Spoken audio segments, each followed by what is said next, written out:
আছে বিদুৰক কোনে মৈত্ৰী তৃতীয় স্কন্ধৰ ভাগৱতৰ কথাখিনি কৈছে কোনে মৈত্ৰী ঋষি আৰু এই মৈত্ৰী ঋষিৰ আশ্ৰমলৈকে যাবলৈ পৰামৰ্শ দিছে কাক বিদুৰক কোনে এই উদ্ধৱ মহন্তই ইটোৰ লগত সিটো কথাৰ ইমান সুন্দৰ ভাগৱত শাস্ত্ৰ য'ত সমাপ্তি হৈছে তাৰ পৰা আৰম্ভ হৈছে য'ত আৰম্ভ হৈছে তাৰ পৰা সমাপ্তি হৈছে গতিকে শাস্ত্ৰত সত্য যাৰ সমাপ্তি নাই যাৰ আৰম্ভণি নাই যাৰ আদি নাই যাৰ অন্ত নাই ইয়াক কাৰ কথা ভগৱান কৃষ্ণ পাণ্ডৱৰ নাতি পৰীক্ষিতে এইবাৰ কৃষ্ণৰ অমৃত চৰিত্ৰৰ বিষয়ে গুৰু ভগৱান মুখে কৈছে কৃষ্ণৰ বৃন্দাবনৰ আনন্দময় নৃত্য গোপী উদ্ধৱৰ সংবাদ দশম স্কন্ধত কৃষ্ণ ইমান অসুৰ ৰাক্ষসবিলাকক বধ কৰিলে এই সমস্তখিনি কথা মই তোমাক পান কৰালো হে মোৰ পাণ সখা হে মোৰ পাণৰ শিষ্য পৰীক্ষিত এতিয়া মই তোমাক কৃষ্ণৰ ৰহস্য কথা কি কথা যিজন উদ্ধৱক তেওঁ লগত ৰাখিছিলে সেইজনক ভাগৱত দিলে ভাগৱত শাস্ত্ৰৰ তত্ত্ব দিলে যিজন মৈত্ৰী ঋষিক তেওঁ শেষৰ সময়ত ৰাখিছিল সেইজন মৈত্ৰী ঋষিক পৰামৰ্শ কৰিলে তুমি বিদুৰক ভাগৱত দিবা মানে বাৰু তেওঁ দ্বাপৰ যুগৰ ভকত তিনিজন কোন এজন উদ্ধৱ এজন বিদুৰ আৰু অন্যজন মৈত্ৰী বিদুৰ নাথাকিলে ক'ত কৃষ্ণৰ বৈকুণ্ঠ পায় বিদুৰে কি কৰি থাকিলে বিদুৰে তীৰ্থ কৰি থাকিলে বিদুৰৰ তীৰ্থ হা বিদুৰৰ তীৰ্থটো নকৰিও হয়নে ভগৱন্ত কৃষ্ণৰ নামৰ কৰিও কোৱা এনেকে আছে নহয় নাই জানো হয়নে বাৰু বিদুৰ তীৰ্থ কৰি থাকিলে যোগেশ্বৰ কি হ'ল যোগেশ্বৰ পায় বিদুৰে কিয় তীৰ্থ কৰিলে আৰু কৃষ্ণৰ ওচৰলৈ কিয় কৃষ্ণই নানিলে কি কাৰণে নানিলে মানে কৃষ্ণ প্ৰাপ্তি কৃষ্ণই সেইটো বুজায় বোলে কি মোৰ ওচৰত থাকিলে যিমান পুণ্য হ'ব মোৰ প্ৰাণৰ বান্ধৱ উদ্ধৱক যদি কেনেবাকে কাষত কোনোবাই পাই যায় তাতকে বেছি পুণ্য লাভ মোক পালে যিমান পুণ্যৰ ভাগ লাভ হ'ব মোৰ প্ৰাণৰ সখা উদ্ধৱক যদি কেনেবাকে কাষত পাই যায় তাতকে বেছি পুণ্য লাভ সেইটো কাৰণে বিদুৰক আঁতৰাই ৰাখিলে বাসুদেৱ কৃষ্ণই বোলে কি যেতিয়া বৈকুণ্ঠ পয়ানৰ পাছত বিদুৰ মহন্তই মোৰ প্ৰাণৰ কৃষ্ণ চাগে পয়ান হ'ল মোৰ প্ৰাণৰ কৃষ্ণ চাগে যুদ্ধৰ সমাপ্ত হ'ল মই তীৰ্থলৈ আহিলো তেওঁ মায়া বুজি পালো কৌৰৱৰ পৰা মোক মুক্ত কৰিলে তেওঁ মায়াৰ শক্তি নাশ কৰিলে আৰু এতিয়া কৃষ্ণৰ চৰণ চিন্তাৰ বাহিৰে মোৰ বেলেগ কাম কিন্তু কৃষ্ণক ভাবিবলৈ কৃষ্ণক চিন্তিবলৈ মোকতো এজন সন্ত সংগ লিখিছিলে এই বুলি তেওঁ সন্মুখত চকু মেলি চাই দেখিছে কাক উদ্ধৱ সেইটো কাৰণেই বিদুৰক কৃষ্ণই পয়ানৰ সময়ত লগত মোৰ দুটা এটা ৰূপ মই ভগৱান কৃষ্ণ অন্যটো ৰূপ মই ভকত ময়েই হলো উদ্ধৱ মই মোৰ ভকতৰ প্ৰেম আৰু ভকতি মই মোৰ ভকততে প্ৰতিষ্ঠা কৰি থম এইটো যি জানিব সি যি জানিব সেইটো কাৰণে ভাগৱতৰ তৃতীয় স্কন্ধত গংগাৰ পাৰত যেতিয়া বিদুৰ মহন্তই উদ্ধৱক যেতিয়া সাৱটি ধৰিছিলে তেতিয়া কি বুলি কৈছিলে জিলু জিলু জিলু অৰ্থাৎ ভকতৰ সংগ পালে বৈষ্ণৱৰ সংগ পালে ভাগৱত গীতা শাস্ত্ৰৰ সান্নিধ্য পালে গুৰুৰ চৰণ পালে মৃত্যুলৈ অহা আমাৰ এই জীৱটো জীৱ তাৰ আচল স্বৰূপটো কি হয় জি উঠে তাৰ ব্যতিৰেকে আমি কি আমি প্ৰত্যেকেই সংসাৰৰ মায়া মোহত নিমিত্ত পাই গৈছো জড় হৈ আছো আমি চৈতন্য তেতিয়া হম কেতিয়া যেতিয়া কৃষ্ণৰ বান্ধৱ উদ্ধৱৰ দৰে ভকত বৈষ্ণৱৰ সংগ ভাগৱতৰ একাদশ স্কন্ধত কৃষ্ণ উদ্ধৱ ভকত আৰু ভগৱানৰ ভকত হল উদ্ধৱ ভগৱান হল কৃষ্ণ এই কৃষ্ণৰ সংবাদ যদি আমি শুনিবলৈ হয় তেতিয়াহ'লে ভকতৰ সংগ ল'ব লাগিব, বৈষ্ণৱৰ সংগ ল'ব লাগিব। সেইটো কাৰণে ভাগৱত যদিও বৈকুণ্ঠৰ শাস্ত্ৰ, এয়া আমাৰ জীৱন শাস্ত্ৰ, এয়া সনাতন সত্য শুদ্ধ শাস্ত্ৰ। এই শাস্ত্ৰই সদায় সুন্দৰকে কেৱল সত্যটোকে দেখুৱাইছে, মিছাটোক কেতিয়াও দেখুওৱা নাই। ভকতৰ ব্যতিৰেকে ভগৱানৰ উপলব্ধি কেতিয়াও দিব নোৱাৰে। সেইটো কাৰণে কৃষ্ণই আলাপ এবাৰ কাৰ লগত কৰিব, যদিও মই পৰমাত্মা, মই উদ্ধৱ মহন্তৰ লগতেই কৰিম। বোলে কিয়? উদ্ধৱক মই মোৰ ভাগৱতৰ তত্ত্ববিলাক দি যাম আৰু উদ্ধৱৰ দ্বাৰা জগতৰ সমস্ত ভকত বৈষ্ণৱ পাই যাম। মই যদিও বৈকুণ্ঠলৈ আহিলো, বৈকুণ্ঠৰ ঈশ্বৰজন মই আকৌ নামিম। কেতিয়া? যেতিয়া মোৰ উদ্ধৱ মহন্তৰ দৰে ভকতে মোৰ গুণ কীৰ্তন কৰিব আৰু মোৰ উপাসনা কৰিব। এই নাৰদত বিষ্ণু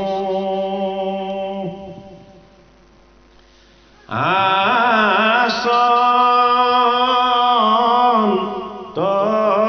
কহি এ বৈকুণ্ঠত মই নাথা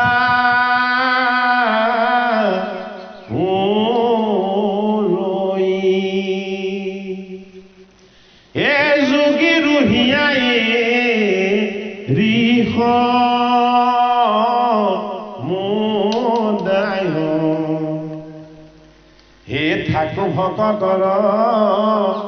কীৰ্তন চাই। ভগৱন্ত বাবু বৈকুণ্ঠতেই থাকে। কেতিয়া আছিলে? কৃষ্ণৰ ৰূপত থাকোঁতে তেওঁ বৈকুণ্ঠত আছিল। মই বৈকুণ্ঠপতি, কৃষ্ণৰ ৰূপটো মোৰেই, মানে বাৰু যদিও মই কৃষ্ণৰ ৰূপত আছো, মই বৈকুণ্ঠত সদায় বিৰাজমান হৈ আছো। য'ত মায়া নাই, মোহ নাই, সেই স্থানতে মই সদায় প্ৰকাশ হৈ থাকো।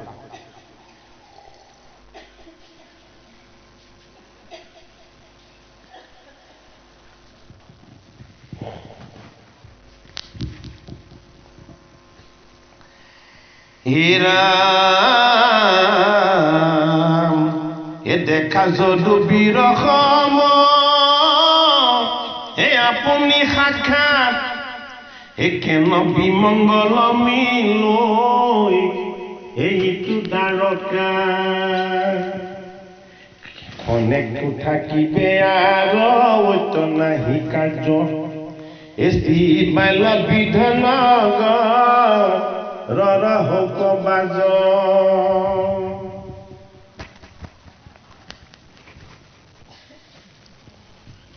হে ৰাম দ্বাৰত থাকিও সবে,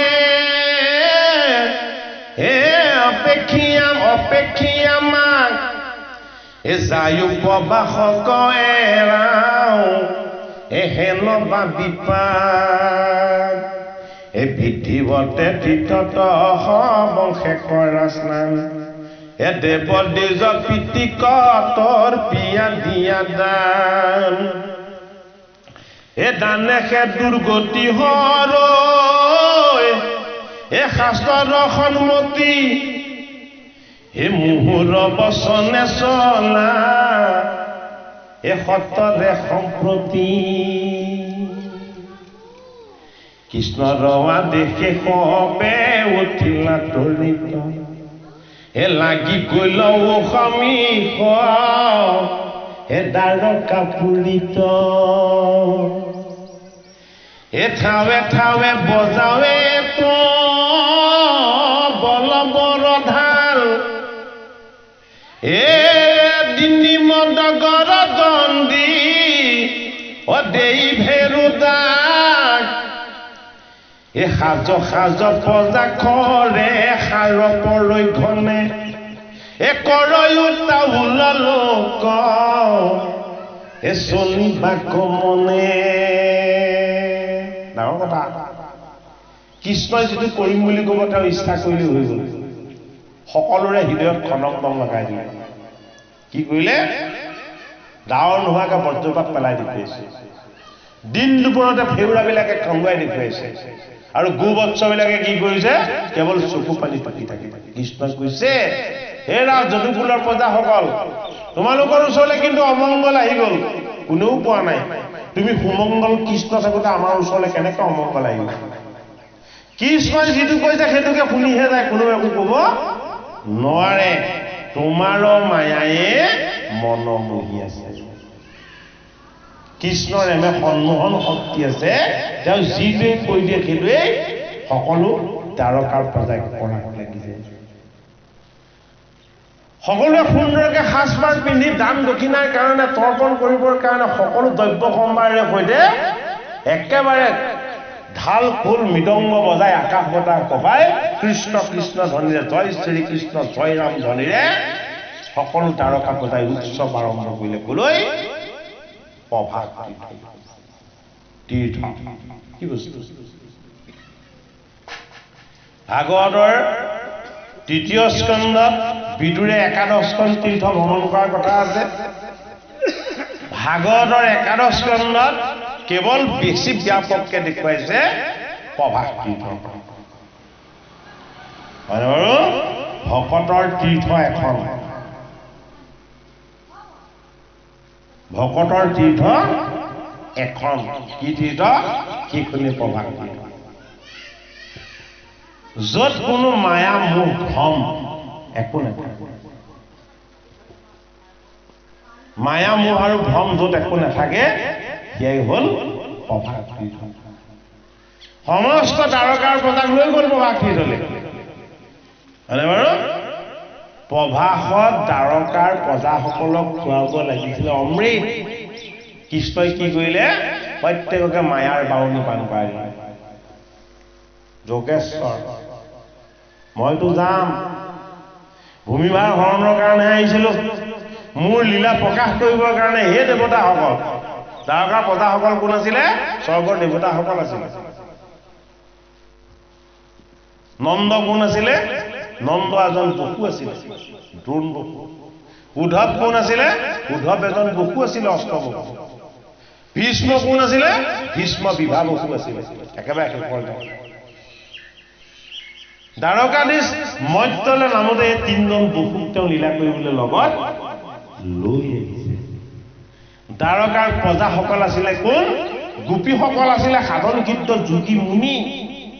সেইকাৰণে গোপীসকলক প্ৰভাসলৈ নিয়া নাই, হয়নে? মুনিৰ মৃত্যু নাই, আত্মাৰূপ, ইচ্ছা কৰিলে দেহৰ বন্ধনৰ পৰা মুক্ত হৈ যাব। সেইটো কাৰণে দেৱতাসকলক আনিছিলে যদুকুলৰ প্ৰজা। এই দেৱতাবিলাকৰ লগত কি থাকে? সুখৰ বাসনা থাকে, সদায় থাকে। সেইটো কাৰণে দেৱতাৰ স্থানটো ক'ত? স্বৰ্গ। সুখৰ বাসনা থকাসকল আকৌ ঘূৰি আহিব লাগে। যাৰ সুখ আৰু ভোগৰ বাসনা নাই, সি ঘূৰি আহিব নেলাগে, তাৰ বন্ধন নাই। গতিকে যি জীৱই আকৌ জন্ম বাঞ্ছা নকৰে, আকৌ ভোগ বাসনা নকৰে, আকৌ কিবা পোৱাৰ আশা নকৰে, সেই জীৱৰ য'ত লয় হয়, সেই তীৰ্থখনৰ নাম হ'ল প্ৰভাত তীৰ্থ। ক'ত আছে? ভাগৱতত আছে। ভাগৱতেই হ'ল এখন প্ৰভাত তীৰ্থ। এই শাস্ত্ৰখনেই এখন প্ৰভাত তীৰ্থ। এই শাস্ত্ৰভাগৰ কথা শ্ৰৱণ কীৰ্তন আৰু মননৰ আনন্দ য'ত লাভ কৰা যায়, তাতেই কৃষ্ণৰ চৰণ পোৱা যায়। এই লীলাৰ কথাখিনি পৰীক্ষিত কৈছে। কিয় কৈছে? যে তুমি কৃষ্ণৰ অমৃত পান কৰিম বুলি কৈছে, হয়নে? তুমি দেহৰ জড় বন্ধনৰ পৰা মুক্ত হ'ব বিচাৰিছিলা। হেৰা পৰীক্ষিত, তুমি যিটো দেহ বুলি ভাবি আছিলা, এইখন দ্বাৰকা নগৰ আছিলে। এই দেহৰূপী দ্বাৰকা নগৰখনক তুমি গুৰুৰ চৰণলৈ আনিলা, গংগাৰ পাৰলৈ আনিলা। এয়া তোমাৰ প্ৰভাত তীৰ্থ হৈ গ'ল। এই প্ৰভাত তীৰ্থত তুমি এতিয়া তোমাৰ লগত থকা গুণময় বৃত্তিবিলাকক লিখিবলৈ বুলিব। সেইধৰণে কি কৰিছে? যিমানবিলাক যদুকুলৰ প্ৰজা আছিলে, কৃষ্ণই পাৰুণি খুৱাই দিলে, মায়াৰ বাউনী। কৃষ্ণ যোগেশ্বৰ মায়াৰ বাউনী পাণ খুৱাই দিয়াৰ লগে লগে কোনেও কাকো চিনি নোপোৱা হৈ গ'ল। ককাই ভাই ইষ্ট মিত্ৰ কাকো চিনি নোপোৱা হ'ল। ইজনে সিজনক মৰামৰি কথা কটি কৰা আৰম্ভ কৰি দিলে বোলে কি কৌৰৱ পাণ্ডৱৰ মাজতে যে মই যুদ্ধ লগাই এই ভূমিভাৰ হৰণ কৰিছো এয়া নহয় পাণ্ডৱক অভিসম্পাত দিবলৈ লৈছিলে কোনে গান্ধাৰী সন্মুখত কৃষ্ণৰ মোৰ ভকত পাণ্ডৱক তুমি অভিসম্পাত দিয়াৰ কথা ভাবিবই নোৱাৰিবা বোলে কিয় মই আহি ৰৈ দিছো মোক দেখা পোৱাৰ লগে লগে তোমাৰ মোলে খং উঠিব মোক দেখা পোৱাৰ লগে লগে তুমি পাণ্ডৱক পাহৰি যাবা এইটো কাৰণে এইবাৰ গান্ধাৰীয়ে ৰণচণ্ডী মূৰ্তি ধাৰণ কৰি কৃষ্ণক অভিসম্পাত দি দিলে পাণ্ডৱ বাচি নহলে 100টা পুত্ৰ তই ককাই ভাই হৈ কিয় মাৰিছিলি বুলি পাণ্ডৱকে অভিসম্পাত দিম বুলি আছিলে গান্ধাৰীয়ে সন্মুখত আহি কৃষ্ণ ৰৈ দিলে মোৰ ভকতক অভিসম্পাত দিব নোৱাৰিবা অভিসম্পাত এজনক দিব গান্ধাৰী তুমি দিব নোৱাৰিবা এই পাণ্ডৱৰ বংশত জন্ম হব পাণ্ডৱৰ নাতি পৰীক্ষিত এই পৰীক্ষিতক অভিসম্পাত দিব কোনে সিংগী মুনিয়ে আৰু সিংগী মুনিৰ অভিসম্পাত পোৱাৰ পাছতেই মোৰ ভূমিভাগত এই ভাগৱত যত অভিশপ্ত জীৱ আছিলে এই জগতত সকলোকে উদ্ধাৰ কৰিবৰ কাৰণে ময়ে ভাগৱতত থাকি যাম প্ৰভাস তীৰ্থ ভাগৱত শাস্ত্ৰ প্ৰভাস তীৰ্থ ভাগৱতৰ নিৰ্গুণ নিৰাকাৰ ঈশ্বৰ জ্ঞান প্ৰভাস তীৰ্থত ভগৱন্ত কৃষ্ণৰ বৈকুণ্ঠ হয়নে আমাৰ লগত থকা জীৱটোক বৈকুণ্ঠ ধামৰ আনন্দৰ ভাগ দিব পৰা যি ঐশ্বৰিক শক্তি আৰু তত্ত্ব ভাগৱতৰ একাদশ সেইটো কাৰণে কথাখিনি সাধুৰ দৰে শুনিলে নহব কথাখিনি এটা কাহিনী বুলি কেৱল বুজিলে নহব ইয়াৰ লগত আমাৰ জীৱনৰ জীৱৰ ঈশ্বৰৰ প্ৰকৃতিৰ কি কি সম্পৰ্ক আছে এইখিনি আমি অনুভৱ কৰিব পাৰিম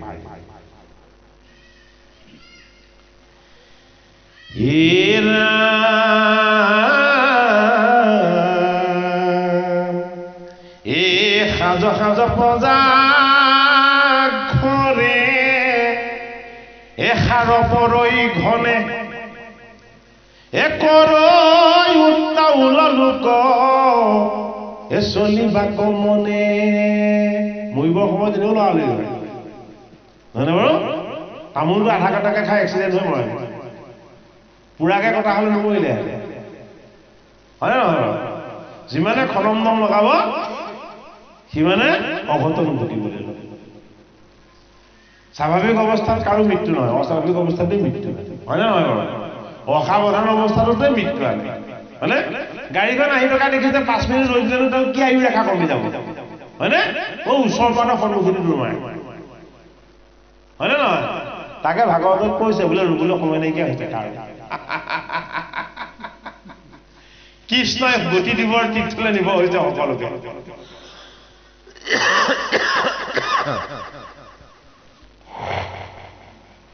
সেইটো কাৰণে ধীৰ শক্তিটো ভগৱান কৃষ্ণ ধৈৰ্য শক্তি আমি য'তেই নাথাকো কিয় আমাৰ ধ্যান ধাৰণা এইবিলাক কি হ'ব লাগে ধৈৰ্যশীল হ'ব লাগে অস্থিৰ কেতিয়াও হ'ব নালাগে কোনোবাই চিঞৰি চিঞৰি কান্দি আছে কাণত নুসুমাব লাগিব কোনোবাই পাগলৰ ভাও দি বলকি আছে একো শুনিবই নালাগে হয়নে বাৰু বোলে এইটো কাৰ স্বভাৱ বোলে এইটো কৃষ্ণৰ ভকতৰ স্বভাৱ কৃষ্ণৰ ভকতে কি শুনিব বিচাৰে কোনোবাই ভগৱানৰ নাম লৈছে নেকি তাতহে কান দিয়ে বাদ বিবাদ সংসাৰৰ কাম্য কথা এইবিলাকত কাণ নিদিয়ে এতিয়া এই কথাখিনিকে উদ্ধৱ কৃষ্ণ ভাগৱতৰ একাদশ স্কন্ধত আমাক কৈ হে ৰাম হে অক্ষৰথিৰথ পদাতিক হে আঁতু পতংকাৰ হে জাইমত হস্তি হব হে পৰ্বত আকাৰ ইন্দ্ৰটো অধিক একৈ বীৰ বিপৰীত এ দেখি দেবা সুৰসবে এ ভয়ে সচকি এ নগনয় অন্তকক নিশংক মনত এ ভৈলা সাগৰ তো চৰিয়া নামত এই হয় হস্তিৰথে চলি সমস্তে সম্ভাৰে কৃষ্ণ বৰি বীৰ ছয় চমৎকাৰে এ ৰাম কূপে যম সম হবে পৰম নিশংক এ বাদ্য ভণ্ডৱানুলেশ্বৰ এ গত লাগে শংক এ ৰাম দিগ গজ সমান হবে এ চলে কুজুপে এ প্ৰবাহক পাইলা হবে এ পৰম আতুপে ভাগৱতৰ প্ৰথম স্কন্ধত গুৰুৰ প্ৰৱেশ হৈছে আৰু দ্বিতীয় স্কন্ধৰ অন্তিমত ভাগৱতৰ 10টা লক্ষণ দিছে শাস্ত্ৰভাগ দ্বাদশ স্কন্ধযুক্ত কিন্তু লক্ষণ 10টা তাৰে প্ৰথম দুটা লক্ষণ কি আছিলে এটা হ'ল সৰ্গ ইটো হ'ল বিসৰ্গ সৰ্গ প্ৰকাশ হৈছে দ্বিতীয় স্কন্ধত আৰু বিসৰ্গ প্ৰকাশ হৈছে চতুৰ্থ স্কন্ধত বিসৰ্গ মানে কি বিসৰ্গ মানে জগতৰ ঈশ্বৰৰ অংশ জীৱবিলাক ঈশ্বৰৰ ইচ্ছাত এই জগতত প্ৰকাশ হৰিয়ে নিজেই নিজৰ সৃষ্টিৰ ইচ্ছা কৰাটো হ'ল সৰ্গ এই ইচ্ছাক প্ৰকাশ কৰাটো হ'ল বিসৰ্গ বিসৰ্গ হ'ল ভাগৱতৰ এটা লক্ষণ কৃষ্ণৰ এটা এই জীৱবিলাকক জগতলৈ অনা কামটো তেওঁ হয়নে সেইটো কাৰণে বিসৰ্গ নিয়া কামটো নিয়া কামটো যি আনিছে সিয়ে নিব লাগিব বেলেগক নিবলৈ নিদিয়ে তেওঁৰে দায়িত্ব বোলে কি পৰীক্ষিত নিপতিক গুৰু ভগৱানে কৈছে পৰীক্ষিতে প্ৰশ্ন কৰিছিল যে সৃষ্টি স্থিতি লয় এই তিনি কাৰ্য কেনেকে ভগৱানে কৈছিলে যে এইখিনি কথা বিদুৰ মহামতিক মহা ঋষি মৈত্ৰেয়ীয়ে কৈছিলে মৈত্ৰেয়ীয়ে কোৱা কথাখিনি মই তোমাক এতিয়া কম ভাগৱতৰ তৃতীয় স্কন্ধত সৃষ্টি স্থিতি লয় হয়নে অনাদি পাতন গোটেই ৰহস্য তত্ত্ব সৃষ্টিৰ গোটেইখিনি কথা পৰীক্ষিত নিপতিক সুখে ক'লে একাদশ স্কন্ধ পাওঁতে এইখিনি কথা পৰীক্ষিতে পাতি ভাগৱতৰ কথা এটা বিৰাট বৈশিষ্ট্য আছে বোলে কি যিটোতে নখ কৰিব সেইটোকে মনলৈ আহিব কিন্তু আগত যিখিনি হৈ গ'ল সেইখিনি চব পাহৰি যাব এইটো ভাগৱতৰ ডাঙৰ বৈশিষ্ট্য দ্বাদশ স্কন্ধ ভাগৱত য'তেই নখ কৰক আপুনি পঢ়ি থাকিলে সেইটো মনলৈ আহি যাব কিন্তু যিখিনি আগত চলি গ'ল সেইটো একো মনলৈ নাহে কিয় এইভাগ বৈকুণ্ঠৰ শাস্ত্ৰ এটা পৰীক্ষিত নিপতিক সুখদেৱ ভগৱানে ক'ব বিচাৰিছে যে তুমি যে মোক প্ৰশ্ন কৰিছিলা যে সৃষ্টি স্থিতি লয় এই তিনি কাৰ্য কেনেকে সাধন হয় আৰু মই তোমাক কম বুলি কৈছো এটা তুমি বুজি লোৱা জগতৰ হৰি কৃষ্ণৰ ইচ্ছাত তুমি উত্তৰাৰ গৰ্ভত স্থিতি লৈছিলা জগতৰ হৰি কৃষ্ণৰ ইচ্ছাত অষষ্ঠমাৰ ব্ৰহ্মাষ্টক মাতৃৰ গৰ্ভত তোমাৰ মৃত্যু হৈছিল জগতৰ হৰি কৃষ্ণৰ অমৃত দৃষ্টিত তুমি আকৌ জীৱন পাইছিলা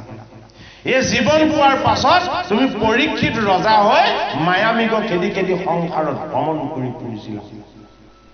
অন্তিমত যেতিয়া তোমাৰ মৃত্যু আহি গ'ল তেতিয়াহে তুমি আত্মচেতনাটো জগাই তুলিলা মৃত্যুৰ ইপাৰ আৰু মৃত্যুৰ সিপাৰ কি মৃত্যুক কেনেকৈ অতিক্ৰম কৰিব পৰা যাব তাৰ উপায় কি হে মোৰ শিষ্য পৰীক্ষিত তুমি মোক প্ৰতিটো প্ৰশ্নই সুধিছিলা আৰু এতিয়া মই তাৰ উত্তৰেই তোমাক দিছোঁ মৃত্যুটো হ'ল বিষ্ণুৰ মায়া ভগৱান কৃষ্ণৰ ইচ্ছাতে জন্ম মৃত্যু এই সকলোখিনি হৈ থাকে তেওঁ যিখিনি কৰি থাকে সেয়াই সত্য তেওঁ উপলব্ধি কৰা তেওঁ চৰিত্ৰ শ্ৰৱণ কীৰ্তন কৰা যিটো আচল আনন্দ এই আনন্দটো হ'ল অমৃত কেনেকে পাবা কৃষ্ণই যদুবংশটো লয় নিয়াবৰ কাৰণে তেওঁ নিজেই কি কি উদ্যোগ লৈছে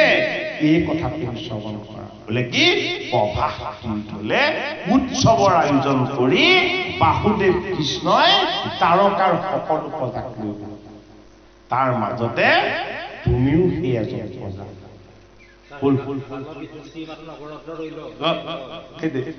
বাল্য বিধ্বস্তি মানে বাল্য মানে শিশু সৰল স্বভাৱ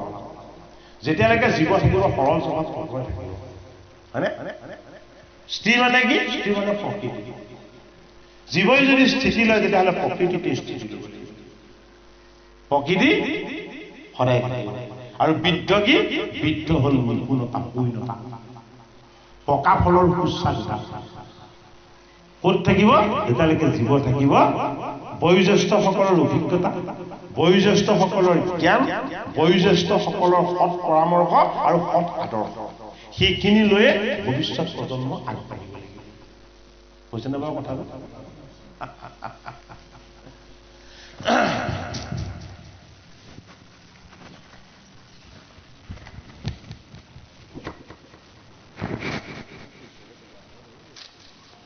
কাল্পনিক একো নহয় ভালকে ভাবি চব বাস্তৱিক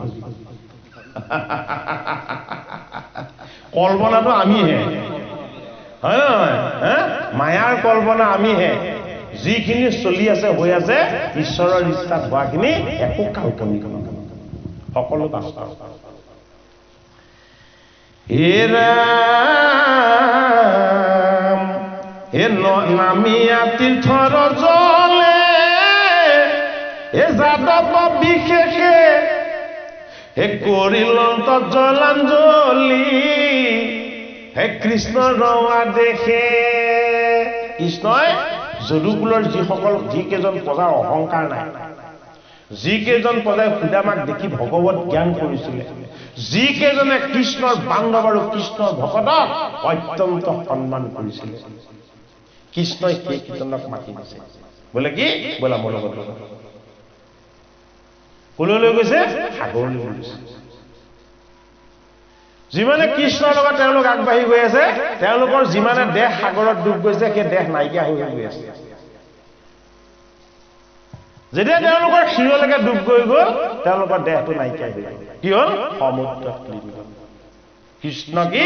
কৃষ্ণ হ'ল সমুদ্ৰ কি বুজালে মই সমুদ্ৰ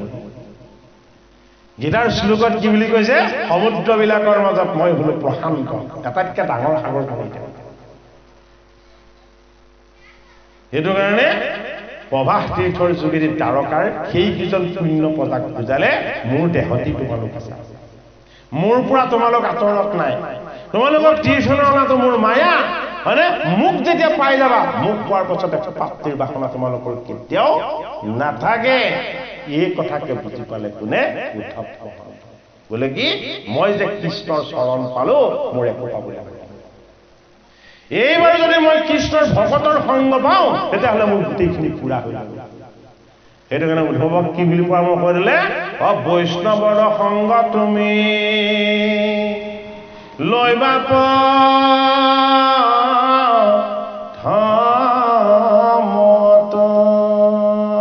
তুমি প্ৰথমতে বৈষ্ণৱৰ সংগ ল'বা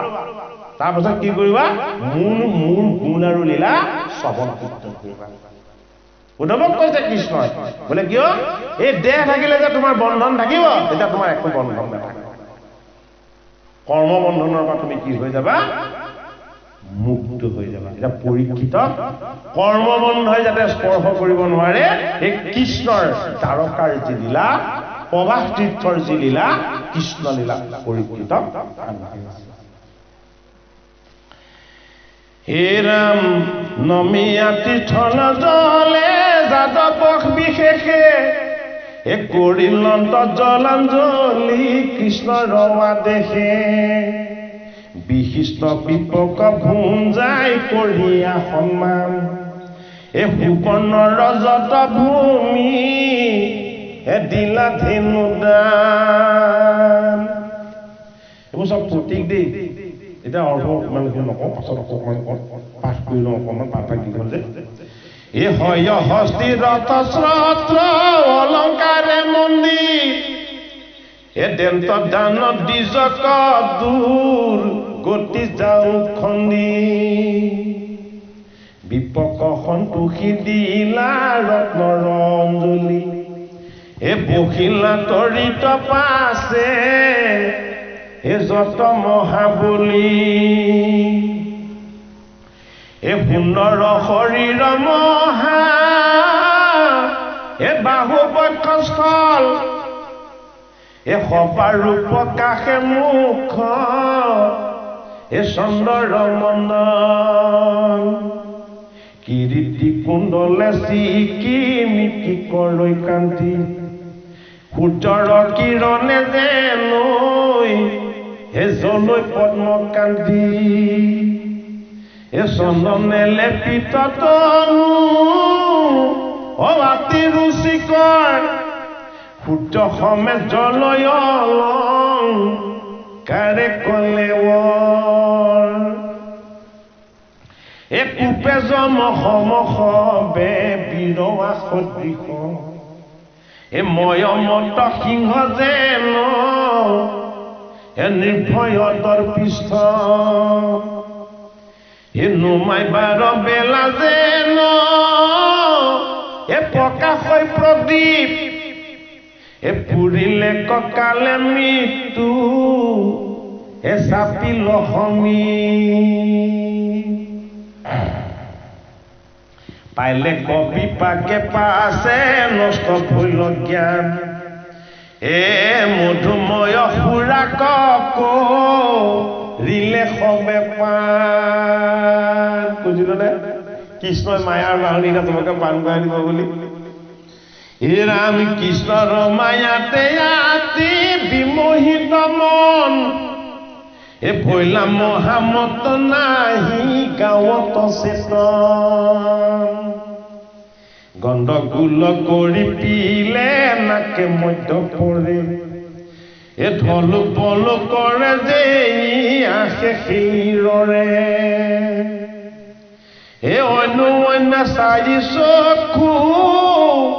এ পকাই মহাৰাগে এ দখন কামুৰি কটো হে কৰতে যেন বাঘে আৰু কত আঁকি মুখ যেন জোৰ মুন কুণ্ড এ সোণৰে যদু গণ এ খাই বুতুৰ মুন এ জমপুৰে পেহুৰ মাৰি ঘূৰ পান এ কেহু বোলে মাথা কাটি লৈ বুথুৰ প্ৰাণ সব মদমত্ত হৈ গ'ল কি কৰিলে কৃষ্ণৰ আনন্দ দৰ্শন কৰা সমুদ্ৰৰ বিশালতা গভীৰতা আৰু কৃষ্ণ সমুদ্ৰৰ যি মহিমা এই মহিমাক উপলব্ধি কৰা বোলে এতিয়া কি এই দেহৰ তত্ত্বৰে তাৰকালে তোমালোকক আনিছিলো এই দেহৰ পৰা মুক্ত কৰিবলৈ হলে মোৰ সহায় নহয় মোৰ সহায়টো কি এটা হল অমৃত এটা হল বিহটো কি বিহটো বাৰুণী মায়া অমৃতটো কি অমৃতটো হল ভাগৱত কৃষ্ণৰ চৰিত্ৰ যদুকুলৰ প্ৰজাক বাৰুণী পান কৰাই কৃষ্ণই মহামুক্তি দান কৰিলে পৰীক্ষিতক সুখদেৱে গংগাৰ পাৰত কৃষ্ণৰ চৰিত্ৰ পান কৰাই বাৰুণীৰ পৰা মুক্ত কৰি অমৃত ঢালিছে ইয়াই ভাগৱত শাস্ত্ৰৰ একাদশ স্কন্ধত ভক্তি কাক কৈছে উদ্ধৱ মহন্তক ভগৱান কৃষ্ণ 5 নম্বৰ নাতি পৰীক্ষিতক সুখদেৱ ভগৱানে গংগাৰ পাৰত হে ৰাম বিশিষ্ট পূবক বিপক ভুঞ্জাই কৰিয়া সন্মান হে ৰাম জমপুৰে পেহুৰ অকমান হে ৰাম কৃষ্ণৰ মায়াই আতি বিমোহিত মন এ ভৈলা মহামত নাহি হে গাঁৱত চেতন গণ্ডগোল কৰি পিলে নাকে মধ্য পৰে এ ঢলো পলো কৰে যে এয়া শেষিৰৰে অনুৱনে চাৰি চকু পকাই নহাৰাগে দহন কামুৰি কতো করছে যেন বাঘে আর কত আঁকি মুখ যেন চুর কুণ্ড শুনরে যদু গণ খাই বুতুর মুন্দ জমপুরে পহুর মারি ঘুর বান কেহু বুলে মাথা কাটি লইব তোর প্রাণ লঙ্ঘিল সবাকো মই অহংকাৰে ক্ৰোধ মিলিল বংশতয়াসী পৰম বিৰোধ কোবাৱৈত বল বলে বিৰোধা কবাজে লাগিল কণ্ডল ঘূৰ আপোনাৰ মাজে সাজে অস্ত কষ্ট হবে সমৰে নাগৰ কলকিল যেন চন্দ বতাহে সাগৰ কটু চাৰু বাৰু কান্দা ধৰি ধনুবান কত ৰথে গজে চৰৈ কত নৰজান মহি সমেতন গৰু গদৰ ভদৌতি কত কত তেজি ঘূৰে চৰি দেই চুটি মাধৱৰ মায়ায়ে কৰিলে বুদ্ধিহত মধ্য লাগি ভৈল সবে পৰম উন্মত্ত অস্ত্ৰ শস্ত্ৰ ধৰি সবে ৰণত প্ৰবুদ্ধ আপোনাৰ মাজত গাইলে ঘোৰ যুদ্ধ টংকাৰীয়া তনু বিৰিয়াত পটংকাৰে ৰামে গদা মুদ গৰ কহি পৰশু পহাৰে ৰামে পৰি কপতি সফল ভিনি পাল হানে নৰাচ তোমাৰ সৰ অপৰিসৈ সন্ধানে ৰাম ধৰ্মাৰ বুলিয়া কি কৰে কোলাহ হস্তিশয় চিহৰে কৰ নত লাগে টান কোবাওয়া টোপে ঢাক ঢোল বাদ্য ভন তুলি তুলি নোচোৱা চিহ্ন চুন্দা দণ্ড পদাতি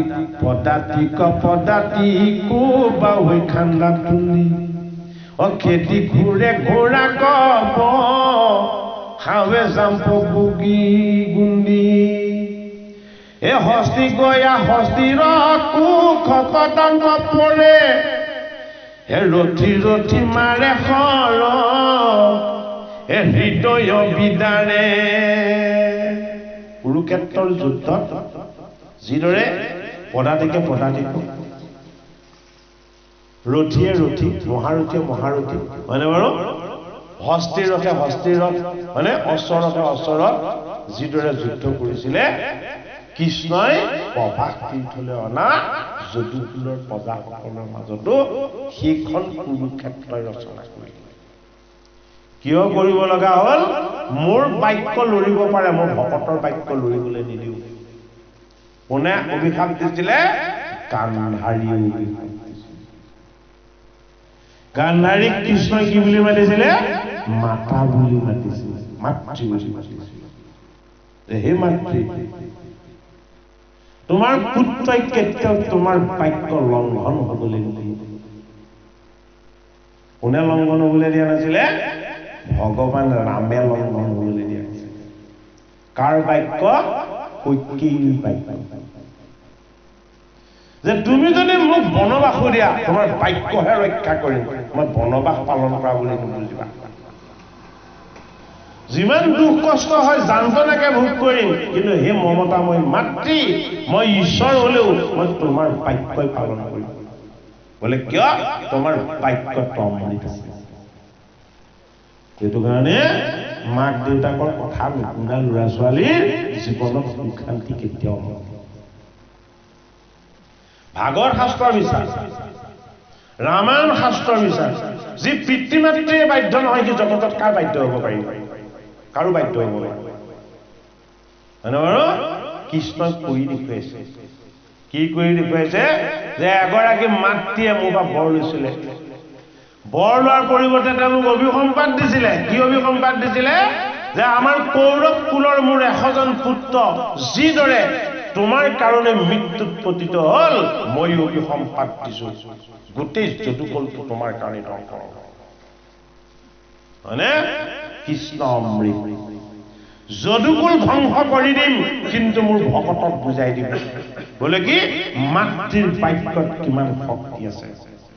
ভকতৰ ভক্তিত কিমান শক্তি আছে,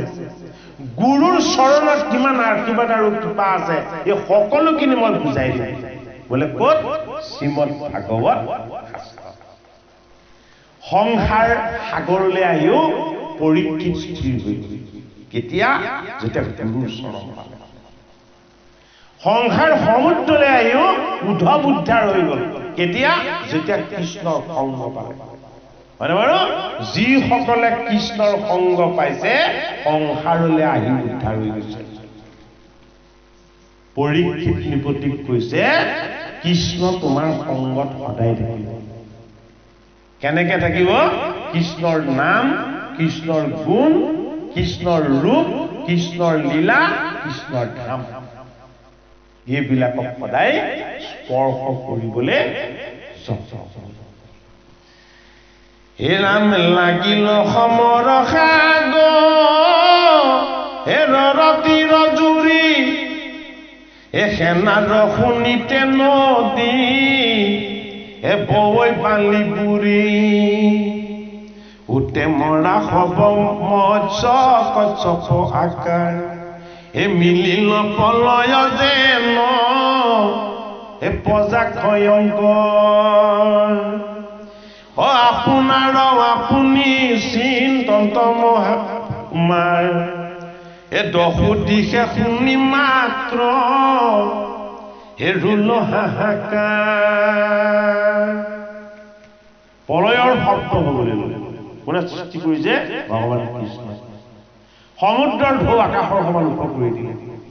প্ৰবাস তীৰ্থত যিমান আছিলে কোনো কাগজ চিনি নোপোৱা হৈ গল। বোলে কি? এই জগতলে যিমানক মই আনিলো কোনেও মোক চিনি নাপায়, নিজকেহে নিজে চিনি পাব বিচাৰে। হয়নে নহয়? প্ৰবাস তীৰ্থত যেতিয়া প্ৰত্যেককে চিনি পাই যাব। বোলে কি? মোৰ বাহিৰে চব শত্ৰু, মিত্ৰ কোন? মিত্ৰময় কৃষ্ণ। কৃষ্ণৰ কাকো প্ৰহাৰ কৰা নাই। যদুকুলৰ প্ৰজা ইজনে সিজনক প্ৰহাৰ কৰি আছে। মানে শেষত দুজনমান বাচিছিলে, একো নকৰো বুলি কৃষ্ণক ভাবিছিলে। বলৰাম আৰু কৃষ্ণই মাধুৰী বন লৈ মৰিয়াই মৰিয়াই তেওঁলোকক পঠিয়াই দিলে। মানে বাৰু যে সংহাৰৰ সময়ত মই ঈশ্বৰ ৰুদ্ৰ, পালনৰ সময়ত কি? মই পাবনকাৰী, মই বিষ্ণু। হয়নে বাৰু? আৰু সৃষ্টিৰ সময়ত কি? মই আনন্দ, মই আনন্দেৰে নিৰ্মাণ কৰো জগত ব্ৰহ্মাণ্ড জীৱ সমস্ত। হে ৰাম আপোনাৰ আপুনি চিন্তন্ত মহামাৰ, হে দহু দিশে শুনি মাত্ৰ, হে ৰুল হাহাকাৰ, হে নাদ সমৰ সিমানে হে শুনা মুখ্য মুখ্য যাদ, হে বৰ কথা ক। আকৌ পৰীক্ষিত নৃপতি কি বুলি কৈছে? সেনাৰ কথা কওঁ এতিয়া মই, প্ৰধান প্ৰধান যাদৱ কেইজনৰ কথা কওঁ শুনাই। কিয়নো সুকে ইমান বিপৰীত যাদৱৰ কথা কব লগা হৈছে?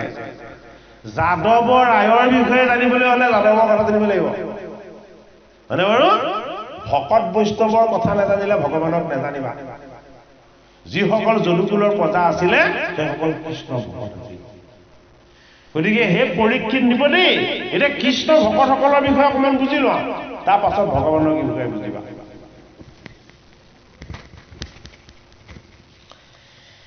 হে ৰাম কৃষ্ণৰ মায়ায়ে কৰিলে বুদ্ধি ভংস এ মৰে কটা কতি কৰি সেই যদু বংশ হাম কাম দেৱৰ লাগিল ঘোৰ যুদ্ধ এ কৰৈ ঘোৰ সমৰ সাতকী অনিৰুদ্ধ দুটা বস্তু যদুকুলতে আছে আৰু দুটা বস্তু যদুকুলতে আছে বোলে কেনেকে আছে চাই য'ত কৃষ্ণ আছে তাত সকলো থাকিব বোলে কেনেকে থাকিব এফালে আছে হাম সিফালে আছে কাম হাম মানে কি হাম মানে কামনা বাসনাৰ পৰা মুক্ত কাম মানে কি কামনা বাসনাৰ সৈতে পূৰ্ণ সেইটো কাৰণে এজন যদু প্ৰজাৰ নাম হ'ল হামদেৱ আৰু ইজনৰ নাম হ'ল কি কামদেৱ হয়নে কৃষ্ণ কাৰ মাজত যুদ্ধ লগাইছে হাম আৰু কাম দুইজনৰ মাজত যুদ্ধ লগাইছে বোলে কিয় বোলে বাম পাশত মায়া সোঁ পাশত ভক্তি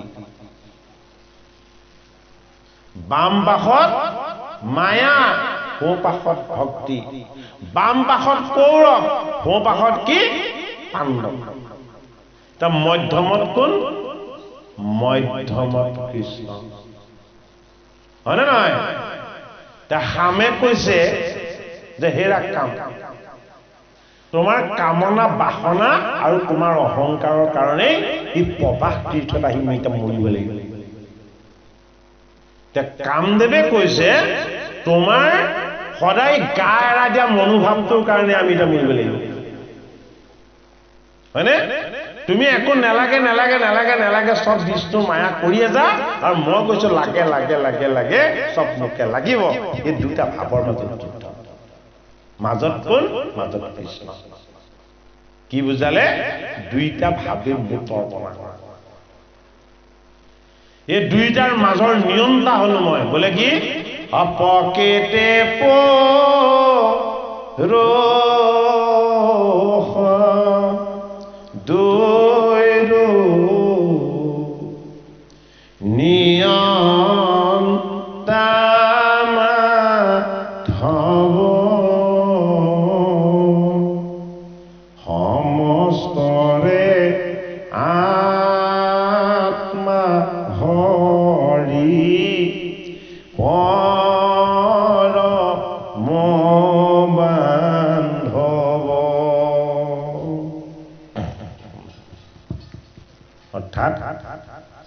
হামৰ মাজত কামৰ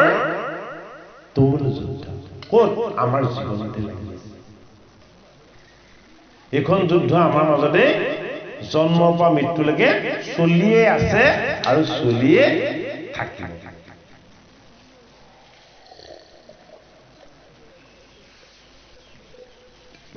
সামৰিবৰ সময় হলে মোক ক'ব আকৌ দেই তাৰমানে সেই যে পাঠ কৰি থাকিলে গম নাপায় ব্যাখ্যা কৰি থাকিলে গম নাপায় ৰাতি হৈ থাকিলেও গম নাপায় গৰম পানী খাই থাকি কৈ থাকিব পৰা যাব একো দিগদাৰ নাই ন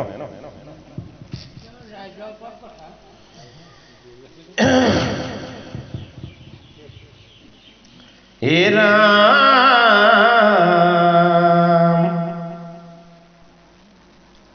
ৰাম সুভদ্ৰ সংগম জিতে কৰে হুলস্থুল সুমিত সুৰথে ৰথে কৰম তাতুল উন্মুখ নিশতে ভৈলা দুৰ্ঘুৰ কন্দল শত জিত সমে যুঁজে ভানু মহাবল ৰাম কুৰ সহিতে ভুজ বৰ্মা মহাবীৰ সমৰ কৰতে অকুপে কম্পায়া শৰীৰ কৃষ্ণ পুত্ৰ গণে আৰু কৃষ্ণ ভাতৃ কদে এ যজন্ত আকুষেয়াতি এয়া কৰ্ণ সদে এ শাৰণ সুখেনে ৰণ কৰয়া সৰি এ ৰাম বিৰসীয়া সৰে পুৰি লন্ত দসুদি কৃষ্ণৰ প্ৰধান প্ৰধান যিকেইজন পুত্ৰ আছিলে যদুবংশৰ বীৰ আছিলে সেইসকলে সৰপহাৰ কৰি গোটেইখনকে মৃত্যু দি দিলে হে ৰাম একে কৃষ্ণ মায়ায়ে মোহিত ভৈল মন এ আৰু মধ্যমত হবে ভৈল অচেতন হে ৰাম গুচিল সুহৃদ ভাৱ সত বুদ্ধিমানী অচেদৈ ভেদৈ খেদৈ অন্যে অস্তে হানি হে ৰাম বাৰিষা কালৰ যেন মহামেঘ ছয় এ নকৰে বিছেদ জানি বান বাৰিষ পৰীক্ষিত নিপতি সুখদেৱে কৈছে তুমি চাগে ভয় খাইছা যদুকুলৰ দৰে এটা পুণ্য বংশত জন্ম লৈ এইসকলে ইজনে সিজনক চিনি নোপোৱাকে চবে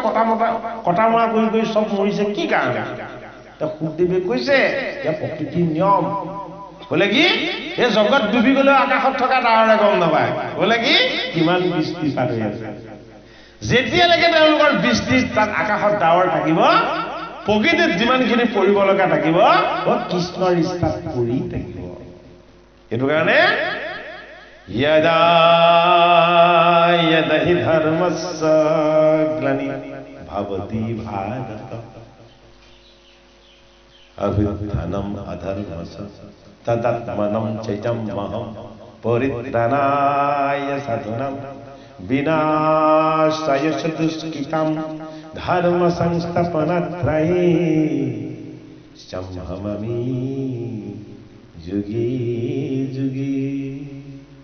কৌৰৱৰ মাজত যিদৰে বিদুৰ আছিল এজন ভকত হৈ এই যদুকুলৰ মাজতো মই এজন ভকতে ৰাখিছো বোলে কোন মোৰ পানৰ পানটো যেতিয়া মই প্ৰভাসত সকলোকে লয় কৰিবৰ কাৰণে মই যদুকুলৰ প্ৰজাক লৈ গৈছিলো তেতিয়া মই উদ্ধৱক মই মোৰ ওচৰলৈ মাতি আনি কাণে কাণে কৈছিলো কি বুলি কৈছিলো যিমান পাৰা সোনকালে তুমি ইয়াৰ পৰা আঁতৰ হোৱা কেৱল উদ্ধৱক কৈছে যিমান পাৰা সোনকালে তুমি এতিয়া ইয়াৰ পৰা আঁতৰ হোৱা উদ্ধৱে খুব কান্দিছে কিয় কান্দিছে তুমি ইমান নিষ্ঠুৰ ৫৫ বছৰ বয়সৰ পৰা মোক লগত ৰাখিছা আৰু এতিয়ানো তুমি মোক লগতে লৈ গ'লেনো কি হয় কৃষ্ণ কৈছে তোমাৰ এইটো ইচ্ছা এনেকে মই পূৰ্ণ কৰোঁ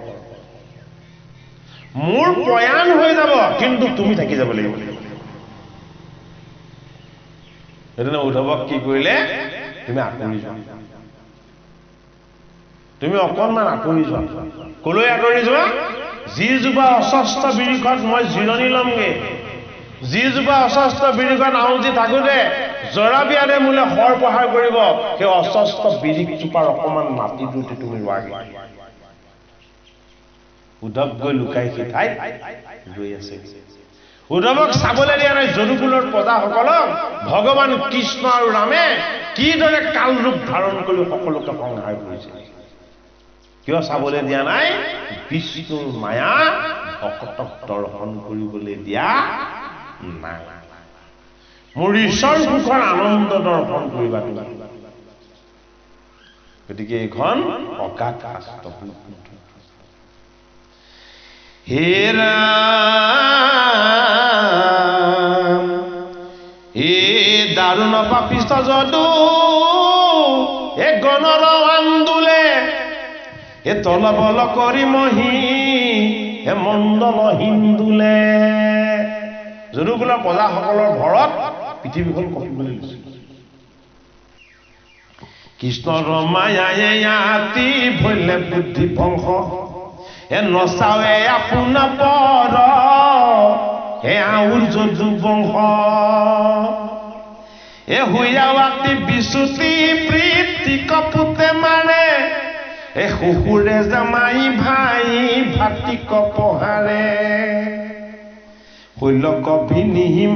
এ শৈল কভি নিহিমাৰে আজুতক নাতি এ খুৰ যে ভতিছে কটা কটি কৰয়াতি অৰ্থটো কি কৈছে কৃষ্ণই এই প্ৰভাস তীৰ্থৰ লীলাত মোৰ লগত কাৰো আপোন নাই কাৰো পোৱা নাই ককা নাতিৰ যিটো মৰমৰ বান্ধোন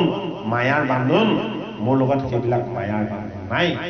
মই কি মই সত্য শুদ্ধ সনাতন ঈশ্বৰ মানে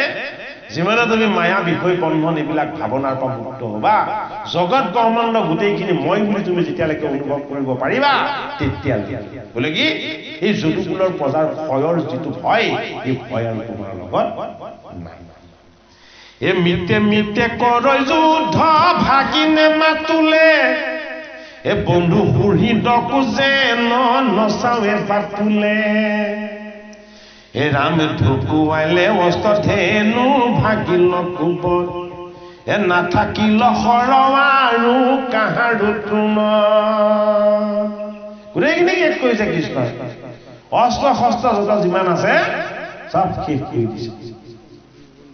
যদুকুলৰ প্ৰজা যাতে শেষ হয় কৃষ্ণ বুজাইছে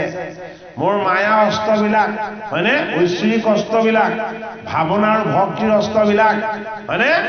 তুমি দেখা পাই থাকিবা এইবিলাকৰ আৰম্ভণি এইবিলাকৰ বিনাশ এইবিলাকৰ শক্তি সামৰ্থ্য সকলো দেখা পাই থাকিবা হয়নে কিন্তু এটা বস্তু কেতিয়াও কোনো বিনাশ কৰিব নোৱাৰে কি অস্ত্ৰ এই মোৰ মই মতালিৰ অস্ত্ৰ মোৰ এই মই মতালিৰ অস্ত্ৰপাত কোনো কেতিয়াও বিনাশ কৰিব নোৱাৰে দুৰ্যোধন দুঃশাসন শকুনি শৈল্য হয়নে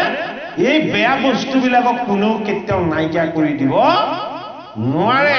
এইবিলাক জীৱনৰ সমুদ্ৰৰ পাৰত বুজি উঠা একোডাল একোডাল মস্ত মস্ত মাধুৰী এইবিলাকে আমাক মৰিয়াই থাকিব হয়নে আমাৰ অহংকাৰ আমাৰ মই মতালি স্বভাৱ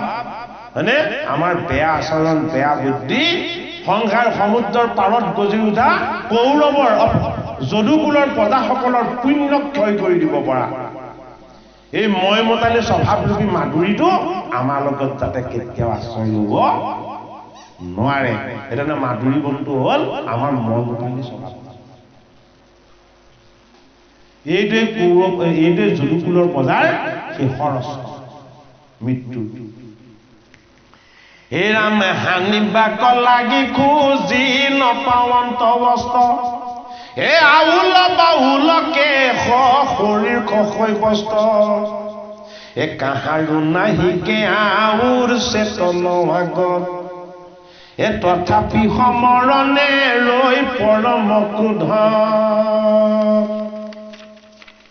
এ ৰামে ঋষি সাপে সিটো সাগৰৰ তীৰ জুৰি এ লোহা গুন্দি সাজিয়া চৈ যতে কমাদুৰি এ ৰাম পভাৰী পহাৰৈ তাক আকাশ কচানি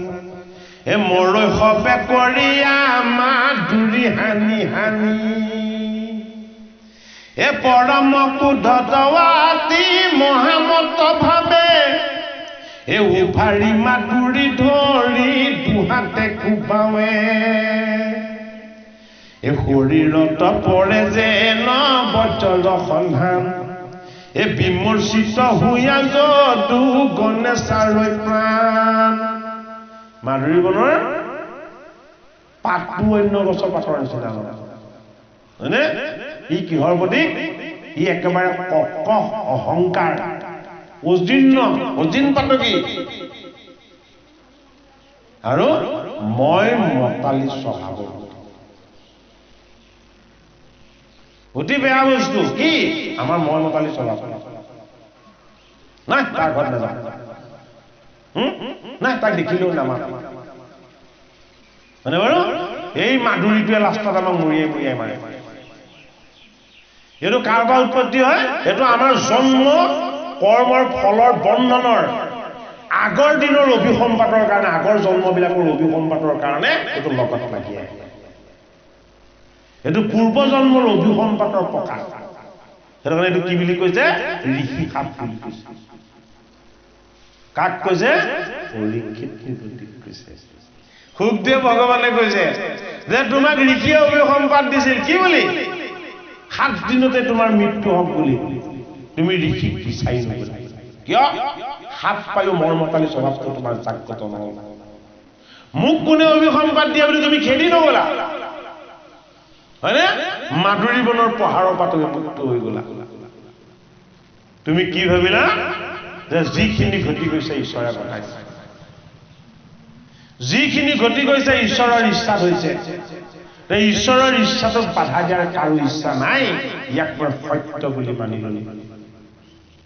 কিন্তু যিজনৰ ইচ্ছাতে গোটেইখিনি হৈ আছে এইজনৰ চৰণ কিন্তু মই পাব লাগিব গংগাৰ পাৰ মানে ভক্তিৰ পাৰ গংগাৰ পাৰ মানে গুৰুৰ চৰণ গংগাৰ পাৰ মানে য'ত ভক্তিৰ উপন্যাস হৈ আছে ক'ত এই ভাগৱত শাস্ত্ৰ এই ভাগৱত শাস্ত্ৰ ভাগি হ'ল গংগা এই ভাগৱত শাস্ত্ৰৰ শ্ৰৱণ কীৰ্তনৰ আনন্দই হ'ল গংগাৰ পাৰ হয়নে এই ভাগৱতত যি গুৰুৰ আশীৰ্বাদ প্ৰকাশ হয় এই হ'ল প্ৰবাহিনী গংগাৰ ধাৰা পৰীক্ষিত প্ৰতীক সুখদেৱ ভগৱানে তোমাকতো মাধুৰীয়ে মৰিওৱা নাই তোমাকতো কোনোবাই মৰিয়াই মৰিয়াই পহাৰ কৰি মৃত্যু দিয়া নাই ঋষিয়ে তোমাক কৃপাই কৰিছে যে এটা অভিসম্পাত দিছে বোলে কি তথ্যকে আহিত একো কষ্ট নোহোৱাকে বিপক্ষাৰ ফলতে তোমাৰ মৃত্যু কি বুজাইছে বৈষ্ণৱৰ অনুভৱ আৰু যদুকুলৰ প্ৰজাৰ লগত যদি অহংকাৰ থাকে কৃষ্ণৰ বংশত থকা প্ৰজাৰ বেলেগ বেলেগ হোৱাৰ সম্ভাৱনা আঁতৰত থাকিও কৃষ্ণক পাব লগত থাকিও কৃষ্ণৰ পৰা বঞ্চিত হ'ব ভাগৱতৰ 11 স্কন্ধৰ এই কৃষ্ণৰ ৰহস্য হে ৰাম হে অধিক ধাই লক্ৰোধ শুনি বাধা পানী হে ৰামক কৃষ্ণক মাৰি বাক চাৱে হানি হে মহাখংগে যদু গণে কৰৈ অহংকাৰ এ কি পাছা খাওৰে হি হে টুকুটা খমাৰ ৰামকৃষ্ণক চিনি নোপোৱা যিজনৰ মায়াৰ শক্তিয়ে মাধুৰী ৰচনা কৰি সকলোকে উন্মত্ত কৰি দিছে এইবাৰ সেইজনৰ ফালে খেলি গৈছে কোনে যদুকুলৰ প্ৰজা বোলে কি ইয়ে কৃষ্ণ জ্ঞানে অজ্ঞানে সজ্ঞানে লক্ষ্য যদি ৰামকৃষ্ণ হয় সদ্গতি হ'বই সেয়াহে বুজাইছে শত্ৰু ভাৱত হলেও যদুকুলৰ প্ৰজা এইবাৰ কাৰ ওচৰলৈ গৈছে ৰামকৃষ্ণৰ ওচৰলৈ গৈছে ৰামকৃষ্ণৰ ওচৰলৈ যোৱাৰ কাৰণে এইবাৰ তেওঁলোকৰ মুখ্য লাভ যিমান শত্ৰু বুলি যদুকুলৰ প্ৰজাক ভাবিলে কোনেও তেওঁলোকক মুখ্য দিব পৰা নাই এইবাৰ ৰামকৃষ্ণই হাঁহি হাঁহি তেওঁলোকক মুখ্য দিব হে ৰাম মহাখংগে যদু গণে কৰৈ অহংকাৰ এ কি পাছা খমাউৰে হি দুকুঠা কমাৰ বলৰাম আৰু কৃষ্ণ হে ৰাম একো মধ্যে মন্ত্ৰ কাৰো কোঠে অন্ধ ভৈল এ শত্ৰু বুদ্ধি তাক মাক মাৰি বাক লৈ ল হে ৰামে খংগে ৰাম মাধৱে মা দুৰি লৈ লাতুলি হে অনেক যাদৱ বীৰ মৰিলা সমুলি হে ৰামে কৰি আদু পাশ যদু গণক কোবাই এ বাহুৰ বজাইলা লৰিয়া দুই ভাই মাৰু কুবা কুবি কৰি সপংখে সমৰে এ সাগৰ কোহাল যেন কুম্ভীৰ মগৰে এ পৰম কুলালৰুল কৰৈ ধৰমাৰ মাধুৰীৰ কুবে সবে ভৈলা বুন্দামাৰ এ ঋষি সাপে সমস্তে মৰিল যদুপি এ ঢাকিলে কমৰা সবে সাগৰ তৰি অনিশবদৰ ৰণস্থলী জন কোনে ৰৈল যেন জল পৰি ঘূৰ সেই অগনি নুমাইল নাখিল যাদৱ প্ৰজা পৰি একধি অমৃত কৰ সবে শোভা ৰণধৰণী তেজে তেল বল জলৈ বদন মণ্ডল হে ৰাম ভূমিত পৰিল যেন হেৰাতুল কমল শুবই পৰি কিৰীতি কুণ্ডলে মুণ্ড পাতি কবচ কুবন কুণ্ডলে যেন তাৰা কৈ কান্তি পজাৰৰ ৰুধিৰে সবে বালি গৈল তল দেখিয়া শুনিতময় সাগৰৰ ৰজ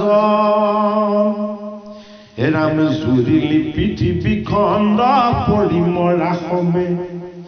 ৰাম আবাসে গুচিল ভাৰ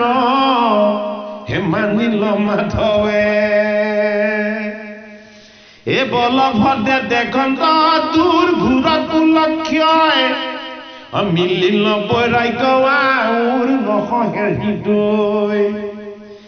ভগৱান বিষ্ণুৰ ইচ্ছা আছিলে অকলে থাকি বিয়া লিখিছিলে সেইটো কাৰণে তেওঁ বেদগণক জীৱবন্ধুপতি জগতলৈ নমাই আনিছিলে এইজন কৃষ্ণ বৈকুণ্ঠপতি দেৱতাসকল ঋষিসকল মুনিসকল সাধুসকল সন্তসকল পাৰিষদসকলকো তেওঁ এই মৰ্ত্যলৈ নৰ হিচাপে নমাই আনিছিলে তেওঁ যাবৰ সময়ত কি কৰিছে ইয়াত আৰু সেইসকলক থৈ নাযায় ক'ত এই সংসাৰৰ মায়া বন্ধন সংসাৰৰ মায়া বন্ধনত জগতৰ হৰিয়ে যিসকলক আনিছিলে সেইসকলক এৰি থৈ নাযায় সেইখন মাধুৰীৰে মৰিয়াই মৰিয়াই সকলোকে লগত লৈ গ'ল গোটেই সমুদ্ৰৰ পাৰ যেতিয়া নিৰ্জন হৈ গ'ল অনন্ত প্ৰভু ৰামে সহস্ৰবদনে যিজনে কৃষ্ণক বন্দনা কৰি থাকে সেইজন কৃষ্ণক যদুকুলৰ পতাই বন্দনা কৰিছে তেওঁ ভাবিব যি প্ৰজাই ৰাম কৃষ্ণৰ গীত গাইছিলে সেই প্ৰজা আজি ইয়াত নিথৰ হৈ পৰি আছে আমি নিৰ্গুণ ব্ৰহ্মৰ পৰা সগুণ ব্ৰহ্মলৈ আহি ঈশ্বৰ তত্ত্বক প্ৰকাশ কৰিছিলোঁ এতিয়া আকৌ সগুণ ব্ৰহ্মৰ পৰা আমি নিৰ্গুণ ব্ৰহ্মলৈ যাত্ৰা আৰম্ভ কৰিম মনটো মাৰি দিলে কোনে বলৰাম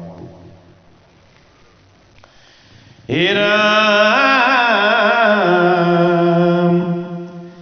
হে কমল নতৰণীৰ হে পৰশৰ হৰি হে বলৰ কণা কথা কৈছে হে ৰাম হৰি হৰি দৈৱ বিধি কি ভৈল কপাল আমাঠে ৰমা বংশ কলা গিল বুন্দামাল হেন সে কৰিলা গতি বিধাতা কধুঞ্চ পিণ্ড কজল লাগি নাথাকিল সঞ্চ বলৰাম প্ৰভু ব্ৰহ্মাদেৱ বিধাতাক কৈছে যি জীৱ সৃষ্টি কৰিছিলে হেৰৌ ব্ৰহ্মা তই কি কৰিলি বিধাতা পিণ্ড দিবলৈ ফুলত এটা কঠিয়াও নাৰাখিলে কৃষ্ণ একৈ একৈ বিৰজে ন মহেন্দ্ৰ পৰাই এই একতিলে কালৰ হাততে ভৈল ঠাই এজন যদুকুলৰ প্ৰজা ইন্দ্ৰৰ দৰে পৰাক্ৰমশীল আছিল এই কৃষ্ণৰূপে কালৰ আচৰত কি হৈ গ'ল চব ঠিক হৈ থাকিলে হে মৰা পুত্ৰ নাতি ভাতৃ সকলক কচাই হে কৰন্ত সন্তাপ মাতি হে বিলাপে বলাই এ মহামৰ্মে বলো ৰবি অচাতকৰ মন এ সম্বংশে মোৰ দিলৱাউৰ কি কৰিলে জীৱন সাগৰৰ তীৰত বহিলা পদ্মাসনে নিৰুধিলা বায়ু বলো এ সমাধি কমনে নাৰায়ণৰ ৰূপত কৰি আছি তথিৰ অখনেকে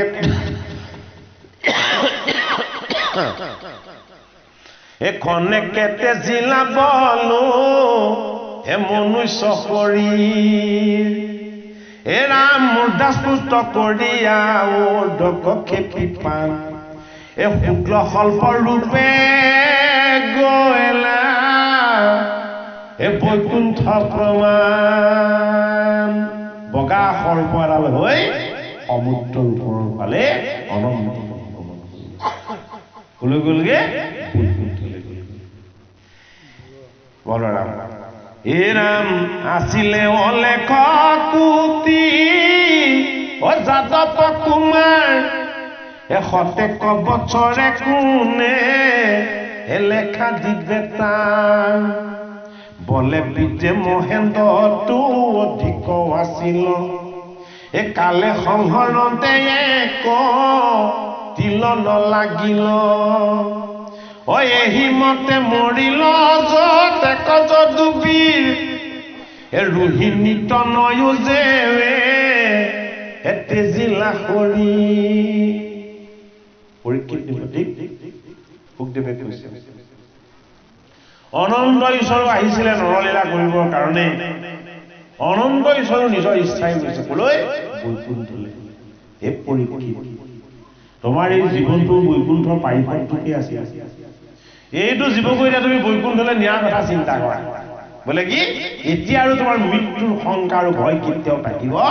নোৱাৰে বোলে কিয় কৃষ্ণই যদুকুলৰ প্ৰজাক কি কৰিলে আৰু তোমাক কি কৰাইছে তুমি কিমান ভাগ্যৱান ভাবিলো তোমাৰ শুকাখনত বহুৱাই গংগাৰ পাৰত ৬০ সহস্ৰ ঋষিৰ মাজত এই কৃষ্ণ অমৃত পান কৰাইছে পৰীক্ষিত নৃপতিক সুখদেৱ ভগৱানে কৈছে হে ৰাম একেশ্বৰ ভৈলা কৃষ্ণ নাহিকে সহায় কৰন্ত বিলাপ সুকে একো গৈলা ভয়াই অকমলা নেতৰণীৰ এ পৰশৰ সৰি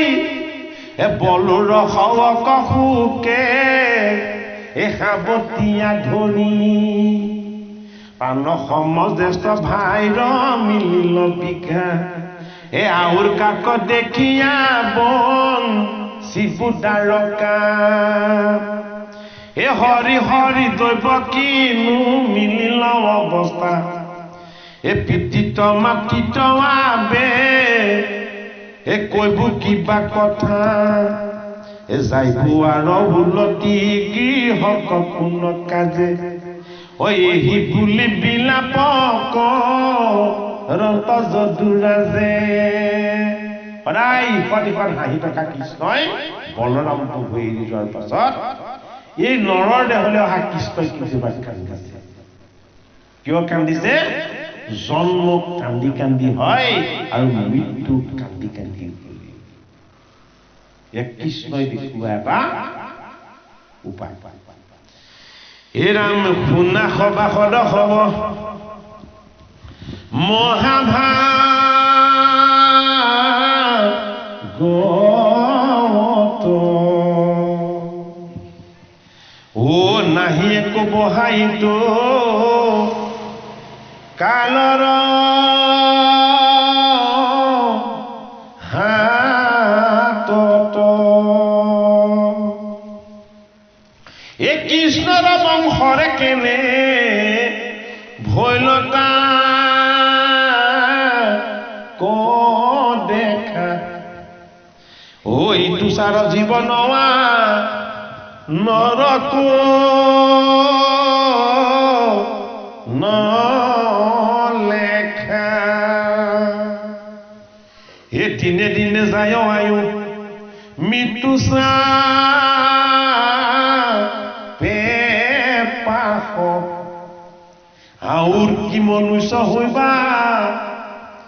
এৰাই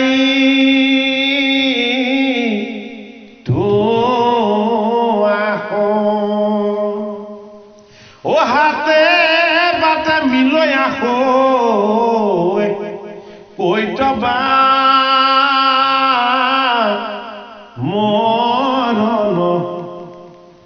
এ নিজ আত্মা প্ৰিয়তম কৃষ্ণৰ চৰণে লৈ সত্তৰে শৰণ এ নিজ আত্মা প্ৰিয়তম পৰম ঈশ্বৰ হেনয় কৃষ্ণ কনুভূ মৰৈ পাৰ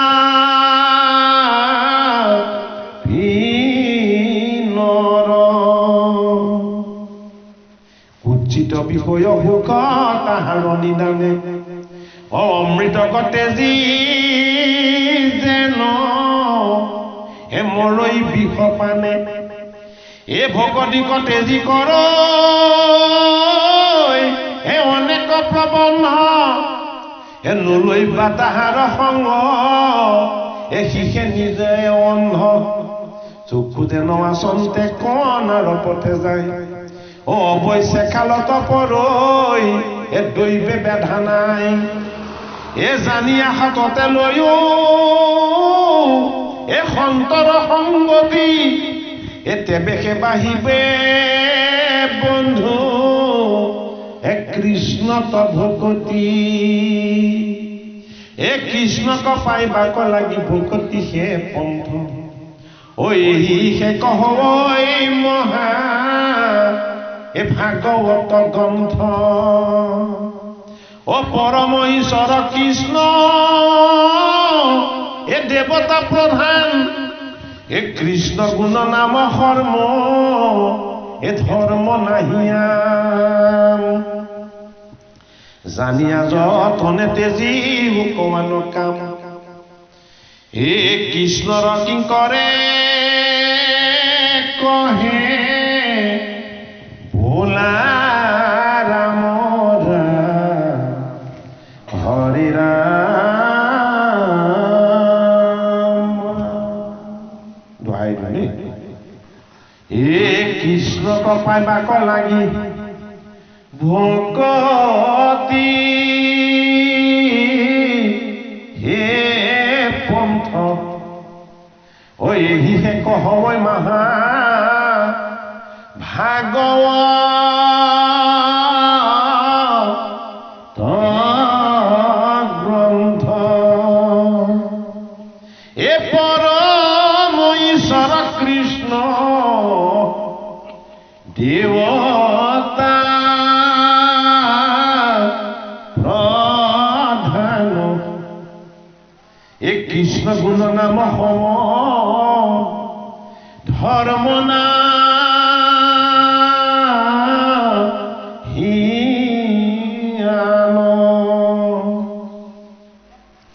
এ জানিয়া যতনে তেজিম ও কয়া নকাম এ কৃষ্ণৰ কিংকৰে কহে বোলাৰা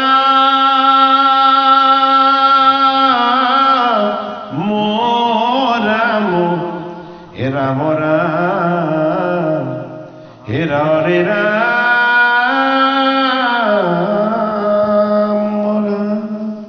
জয় ৰাম জয় নাৰায়ণ জয় কৃষ্ণ জয় জগৎগুৰু অপৰাধ বিনাশন তজু নাম নাৰায়ণ অজানি নামে পখিলো শৰণে অৱানগতি নাহিকে অপৰাধ ক্ষমা কৰি তুমি নাই আখিল হৰি অমুক ৰক্ষা কৰি ওচৰনে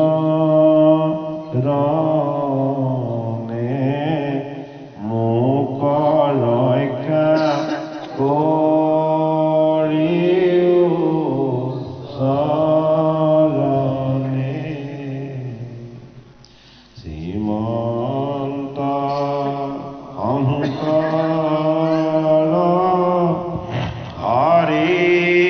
ভকত